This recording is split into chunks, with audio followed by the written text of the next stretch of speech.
Yan.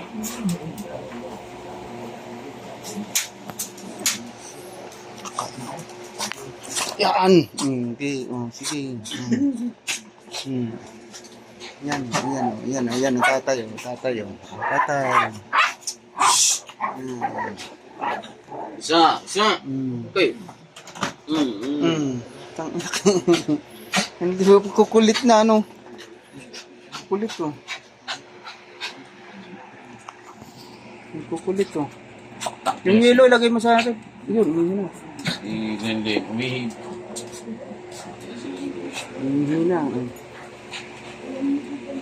Yan. Ay, nangangagat ah. Nangangagat itong itim. Oo, hindi, ganyan lang. Hindi naman namin. Baka, dito pa lang. Hindi rin mo.